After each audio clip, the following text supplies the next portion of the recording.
그 후에 예수께서 각 성과 마을에 두루 다니시며 하나님의 나라를 선포하시며 그 복음을 전하실세 12 제자가 함께하였고 또한 악기를 쫓아내심과 병고침을 받은 어떤 여자들 곧 7 귀신이 나간 자 막달라인이라 하는 마리아와 헤롯의 청지기 구사의 아내 요한나와 수산나와 다른 여러 여자가 함께하여 자기들의 소유로 그들을 섬기더라.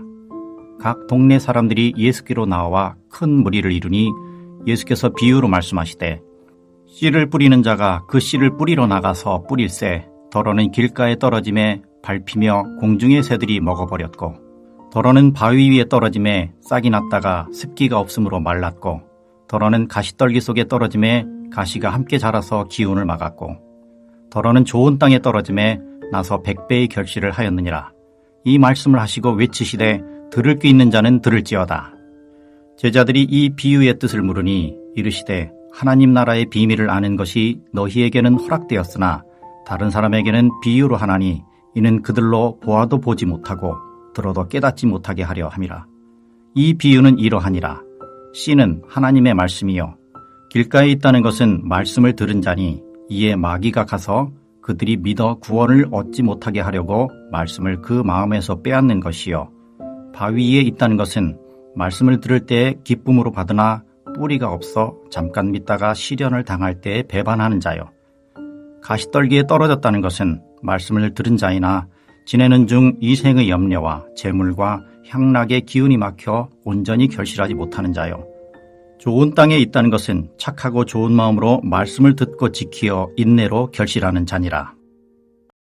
한 바리새인이 예수님을 자기 집으로 초대하여 식사를 대접하였습니다.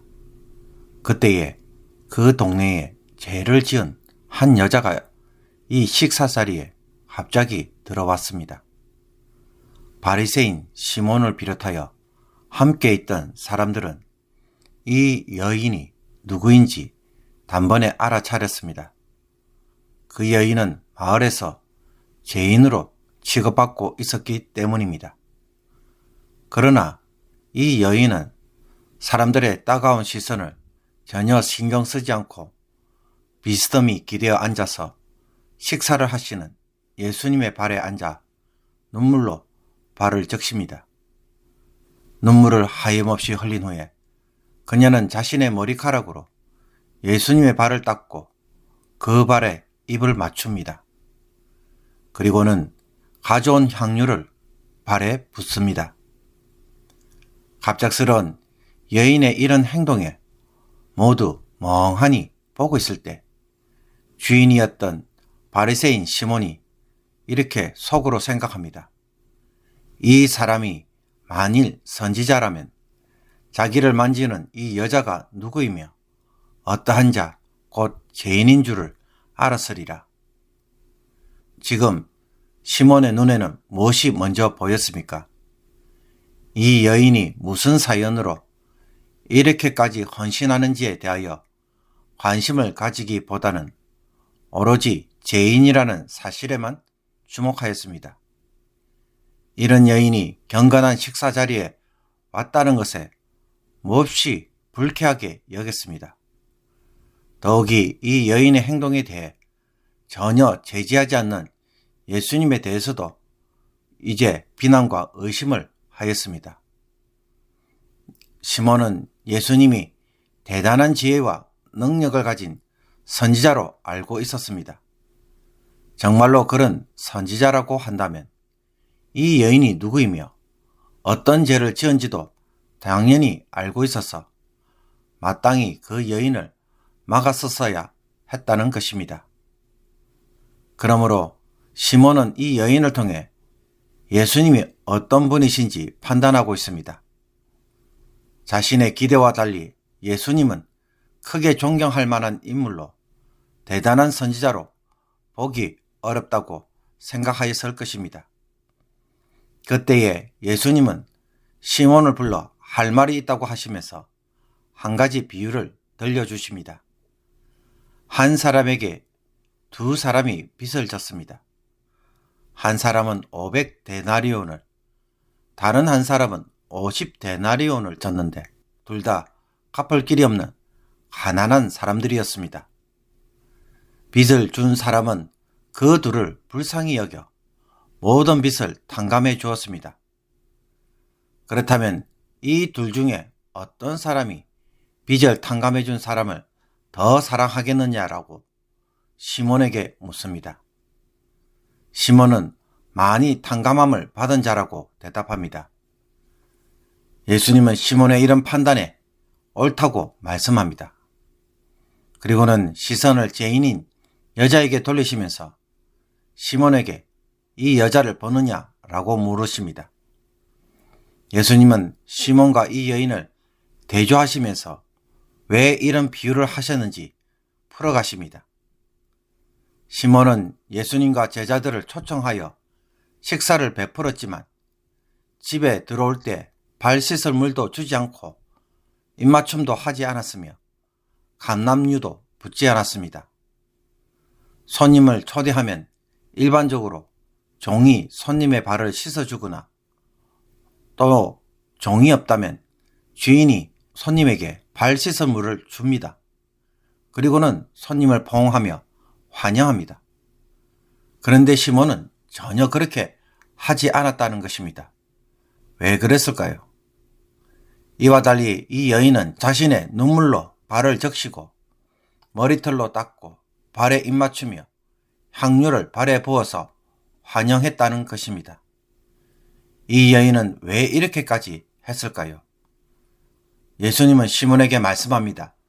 그녀가 예수님에게 그토록 극진한 사랑을 보인 것은 그녀의 많은 죄가 용서받았기 때문이며 적게 용서받은 사람은 적게 사랑한다는 것입니다.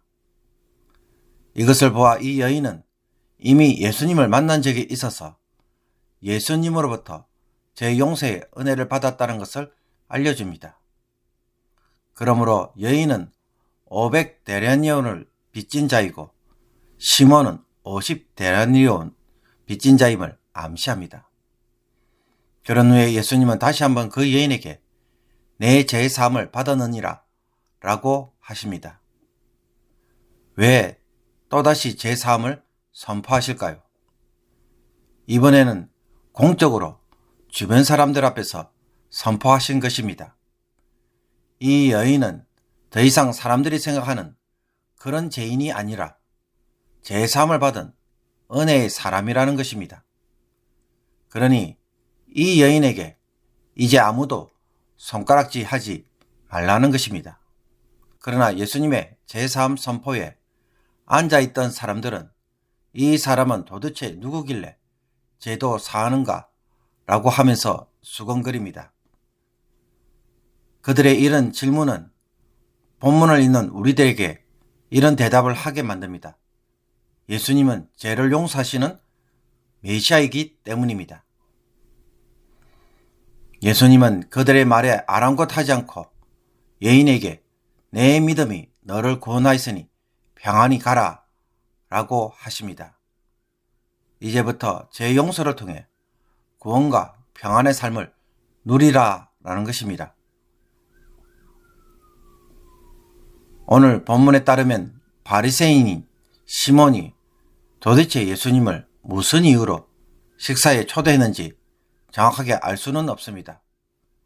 주변 사람들이 예수님을 선지자로 인정하기에 정말로 선지자인지 알고 싶은 마음에서 했을 수도 있고, 또는 예수님이 대단한 선지자이기에 예수님을 통해 자기도 그와 교제하는 대단한 사람이라는 것을 가시하기 위해, 혹은 예수님에게서 그 어떤 잘못이나 흠을 찾기 위해 불순한 마음에서 했을 수도 있습니다. 그러나 분명한 것은 예수님을 초청하였지만 적극적으로 환영하기보다는 적당한 거리를 두면서 거저 식사에 초대했다는 것입니다. 아마도 추측컨대 바리새인들의 비난이나 또 책 잡히기가 싫어서 변명을 위한 여지를 남기고자 적당하게 대했을 가능성이 높아 보입니다. 그런데도 예수님은 이 바리새인 시몬의 초대에 응하시고 함께 식사를 합니다. 예수님은 바리새인이라고 해서 무조건 거절하고 죄인인 여인이라고 해서 무조건 잘 대하시는 것이 아닙니다. 차별 없이 모든 사람을 한결같이 대하고 그들이 누구인지에 상관없이 그 초청에 응하시는 모습을 보여주고 있습니다. 예수님은 모든 사람에게 열려 있고 사랑의 대상으로 삼고 계시는 것입니다. 그러나 바리새인들은 자신들의 율법에 대한 열심으로 인해 사람을 늘 죄인과 의인으로 구분합니다. 그래서 죄인은 뭘 해도 죄인이며 자비와 긍휼을 받지 못할 자로 아예 고정시켜 놓고 있습니다. 여인이 주님을 사랑해서 그토록 극진한 사랑을 보이며 헌신을 해도 마땅히 거절해야 할 행동으로만 보고 무시해버립니다. 한 번 죄인은 영원한 죄인이며 이것이 그녀의 평생 삶이 되도록 고착화시켜버립니다. 죄의 저주 아래서 살아가는 자로 만드는 것입니다. 율법에 대한 그들의 헌신은 율법을 통하여 하나님의 은혜를 경험하는 것이 아니라 심판을 통해 죽음과 저주가 사람들의 삶을 지배하도록 만들고 있는 것입니다. 앞서 주님이 말씀하신 것처럼 정죄와 심판은 하나님 나라의 삶의 특징이 아닙니다. 이것은 하나님 나라의 풍성한 삶을 만들어내지 못합니다. 죄에 대하여 조심하고 민감해야 하지만 사람들에 대한 정죄와 비판은 사람을 변화시키지 못한다는 것입니다. 이와 달리 죄 많은 여인에 대하여 예수님이 죄 용서를 베푸시자 어떤 결과를 가져왔습니까? 동네 사람들로부터 손가락질을 받음으로 늘 움츠려 살아가던 여인이 이제는 감히 바리새인의 집에 찾아와서 주님의 발을 눈물로 씻어주며 입 맞추고 비싼 향유를 붓는 헌신을 만들어내고 있습니다. 사람들의 판단에 대한 두려움이 사라지고 주님을 위해 살아가겠다고 시몬보다 더 큰 사랑으로 주를 사랑합니다. 하나님 나라는 정죄와 비판이 아닌 죄 용서와 긍휼을 베푸는 것에서 이루어지는 것임을 다시 한번 가르쳐 주고 있습니다. 이런 사랑과 은혜가 죄를 이기고 새로운 삶으로 이끌어내는 것입니다. 우리가 그토록 추구하는 세상의 가치는 무엇을 가져옵니까? 바리새인처럼 누군가의 흠집만 찾고 그 흠집을 통해 나의 출세의 길로 이용합니다. 누군가의 불행은 나의 행복이라는 것입니다. 내 위의 상사가 일을 잘못하면 내가 승진하는 길이 된다는 것입니다. 과연 이런 세상에서 열심히 살아간다면 그 사람은 행복을 누릴 수 있을까요? 교회에서나 세상에서 우리가 진정으로 하나님 나라의 삶의 기쁨을 누리고자 한다면 무엇이 사람을 변화시키고 주님을 더 사랑하게 만들며 죄를 이기게 하는지 이 말씀을 통하여 지혜를 얻기를 원합니다. 여러분이 누군가로부터 일을 하다가 잘못을 지적받으면 그날 여러분의 마음은 어떠합니까? 편하십니까? 행복하십니까? 두려움이 없으십니까? 아닙니다. 잘못할까봐 두렵고 하루 종일 속이 상하고 마음이 불편합니다. 이와 반대로 오늘 누군가로부터 격려를 받고 용서를 받고 사랑을 받으면 하루 종일 힘이 생깁니다. 하루가 평안합니다. 그렇다면 여러분은 목장 식구들이나 혹은 교회를 어떻게 세워가고 계십니까? 정죄를 통한 심판은 영원한 죄인으로 만듭니다. 그러나 죄의 고백과 인정에 대하여 용서와 긍휼을 베풀고 새로운 삶을 살도록 격려하는 일은 새 사람을 만드는 일을 합니다. 오늘 당신은 이것이 문제야 라고 말하기보다는 당신이 이렇게 한다면 좀 더 사랑받는 사람이 될 거야. 훨씬 더 좋은 결과를 가져올 거야 라고 말할 수 있기를 원합니다. 사람들의 눈에 있는 티에 우리의 마음이 너무 집착하지 않고 민감하지 않기를 주님의 이름으로 축복합니다. 기도 드리겠습니다. 자비와 긍휼의 하나님, 예수님을 통해 베풀어 주신 죄의 용서함으로 인해 하나님의 자녀가 되고 하나님을 위해 살아가고 싶은 마음을 저희들도 가지게 되었다는 것을 늘 기억하게 하옵소서. 일상의 삶에서 하나님 나라를 경험하기 위해 바리새인들처럼 누군가의 티를 찾아내고 민감하게 반응하며 그것에 대하여 지적질하면 변화가 있는 것처럼 착각하지 않게 하옵소서. 용서와 긍휼을 베풀며 사랑을 해줌으로써 헌신과 새로운 삶이 시작되는 것을 오늘 저희들이 잘 배우고 순종하게 하옵소서. 말하는 방식이 달라지게 하시며 죄인으로만 보는 것이 아니라 저들의 헌신과 사랑도 먼저 보고 격려하는 자들이 되게 하옵소서. 심판의 두려움으로 억지로 순종하는 자가 아니라 이제는 사랑으로 주님을 순종하는 모든 성도들이 되게 하여 주옵소서. 예수 그리스도의 이름으로 기도하옵나이다. 아멘.